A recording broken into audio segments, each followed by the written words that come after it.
दिल्ली के बाद बॉम्बे हाईकोर्ट में भी बम की धमकी मिली है। ईमेल पर बॉम्बे हाईकोर्ट में बम की धमकी दी गई है। इससे पहले दिल्ली हाईकोर्ट को दी गई थी, अब बॉम्बे हाईकोर्ट को भी खाली कराया जा रहा है। दिल्ली के बाद बॉम्बे हाईकोर्ट में भी बम की धमकी। आपको याद होगा, आज सुबह एक ईमेल के जरिए दिल्ली हाईकोर्ट को मेल भेजा गया, इसमें बम की धमकी दी गई। इसमें कहा गया कि दिल्ली हाईकोर्ट के परिसर में बम लगे हैं, 2 बजे तक इसको खाली कर दो, नहीं तो धमाका हो जाएगा। और इसके बाद अफरा तफरी मच गई। सारी सुनवाइयां जो चल रही थी कोर्ट में वो बंद करनी पड़ी, परिसर को खाली कराया गया और बम स्क्वाड को तैनात किया गया जांच के लिए। और इस बीच अब जब खबर आई कि बॉम्बे हाईकोर्ट में भी कुछ ऐसा ही मेल भेजा गया है और वहां पर भी जांच चल रही है। पिछले 1.5-2 महीनों में लगातार जो है दिल्ली में बम विस्फोट की धमकियां मिल रही हैं, फर्जी कॉल मिल रहे हैं, कभी स्कूल को लेकर, कभी किसी अस्पताल में, और अब हाईकोर्ट। लगातार ये नया मॉड्यूल शुरू हो गया है टेरर फैलाने के लिए। इससे पहले सीएम सेक्रेटरीट दिल्ली के वहां भी बम की धमकी आई थी। मौलाना आजाद मेडिकल कॉलेज, वहां भी बम की धमकी आई थी। और ये लगातार स्कूलों को लेकर बहुत समय से जो है धमकी आ रही हैं। अब दिल्ली होती हुई धमकी बॉम्बे हाईकोर्ट तक पहुंची है। क्या है धमकी भेजने वाले, कौन लोग हैं, क्या चाहते हैं, क्यों अफरा तफरी फैलाने का मकसद क्या है, इस पर लगातार दिल्ली पुलिस की साइबर सेल जांच कर रही है। ये भी पता लगा जा रहा है कि किसी मेल के जरिए भेजा गया या विदेश में बैठे किसी वीपीएन के जरिए डाइवर्ट करके वहां के सर्वर से ये मेल भेजी गई है।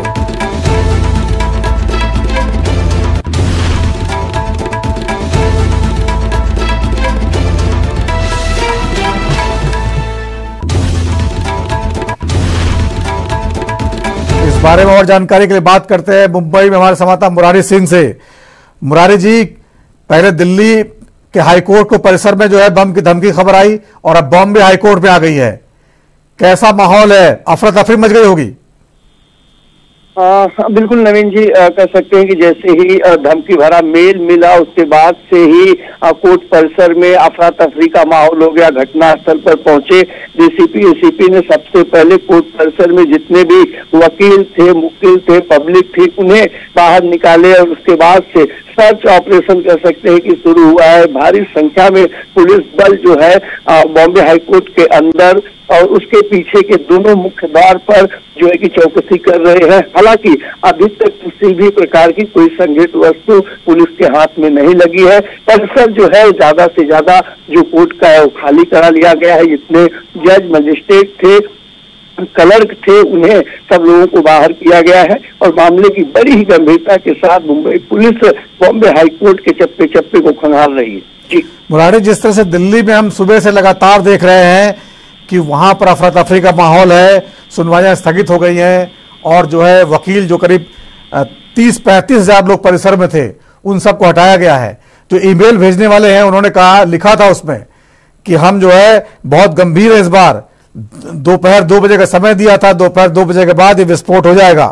तो मुंबई के और दिल्ली के जो फॉर्मेट है लगभग सेम है या वहां कोई अंतर है, और क्या उद्देश्य लगता है आपको, क्योंकि आपकी बात हुई होगी साइबर सेल से जांच कर रही जो? बिल्कुल, जिस तरीके से साइबर सेल ने एक बड़ी कामयाबी हासिल की थी 2 दिन पहले, जो गिरफ्तारियां हुई है उसमें जो पूछताछ हुई है, जो कुछ चीजें निकल करके सामने आ रही है, उसमें कहीं न कहीं मुंबई पुलिस सहित एटीएस, क्राइम ब्रांच, अन्य एजेंसियों को डर है कि इस तरीके की घटनाएं हो सकती हैं। सेम दिल्ली में जिस तरीके से कोर्ट परिसर में हलचल देखी गई थी, खाली कराया गया था, उसी तर्ज पर मुंबई पुलिस ने समय पर घटनास्थल पर पहुंचती है और बड़े ही शांतिपूर्वक से, कोई अफरा तफरी न हो, किसी प्रकार की भगदड़ न हो, सुनियोजित तरीके से कह सकते हैं कि सबको बाहर निकाला गया है। भारी संख्या में पुलिस बल, डॉग स्क्वाड के अलावा क्राइम ब्रांच, मुंबई की लोकल पुलिस और जितनी यंत्रणाएं हैं, कह सकते हैं कि सारी यंत्रणाएं इस समय यहाँ पर लगी हुई है। मुंबई पुलिस कमिश्नर के अलावा अन्य जो जिम्मेदार अधिकारी हैं वो घटनास्थल पर हैं।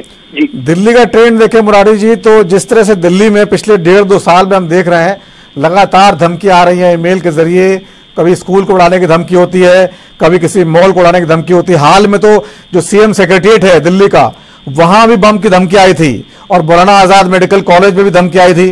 तो इनका क्या उद्देश्य लगता है आपको कि क्या जो धमकी देने वाले हैं ये कहां किसी वीपीएन के जरिए देते हैं, क्या कहना चाहते हैं, क्या इनका उद्देश्य होता है? देखिए, अब तक जो क्राइम ब्रांच ने या एटीएस ने या मुंबई की अन्य एजेंसियां जो साल डेढ़ सालों में इस तरीके की धमकी को ट्रेस किया है, उसमें ज्यादातर जो कॉल होते थे वो फेक होते थे और इरिटेटेड लोग इस तरीके की चीजें करते थे। हालांकि कोई संदिग्ध व्यक्ति या कोई संगठन आज तक इसकी जिम्मेदारी इस तरीके के ईमेल की नहीं ली है। जितनी भी धमकियां इस तरीके की मिली है, अगर देखा जाए तो इन धमकियों के बाद किसी भी प्रकार की कोई संदिग्ध वस्तु जो कर सकते हैं कि बम, आरडीएक्स या ऐसी कोई चीजें बरामद नहीं होती है। जब आतंकवादी गतिविधियां होती है तो आप कहीं का एग्जाम्पल देख लें, चाहे 26/11 के हमले हो, चाहे मुंबई सीरियल बम ब्लास्ट हो, ऐसे कोई मेल, जीमेल या कोई मैसेज नहीं पास किया गया था, सीधा इस तरीके की चीजें सामने आई थी। बिल्कुल, जिस तरह से ये ट्रेंड देखने को मिला है, तो और बता के धमकी कभी दी नहीं जाती है, तो कहीं ना कहीं इसका उद्देश्य अफरा तफरी फैलाना है या फिर किसी बड़ी वारदात जो होने वाली है उससे पहले जो है पुलिस प्रशासन को ताकि डिले कर देना, ताकि उनके दिमाग में बैठ जाए कि देखिए ऐसी धमकी तो आती रहती है और फर्जी धमकी होगी और वो चूक कर दें, ये उनका उद्देश्य लगता है। लेकिन अच्छी बात है, बॉम्बे हाईकोर्ट और दिल्ली हाईकोर्ट लगातार जो है पुलिस प्रशासन अलर्ट मोड पे। बहुत बहुत धन्यवाद चर्चा में शामिल होने के लिए आपका। तो जो है लगातार धमकी जो मिल रही है, इसका ट्रेंड पर जो है पुलिस साइबर सेल जांच कर रही है।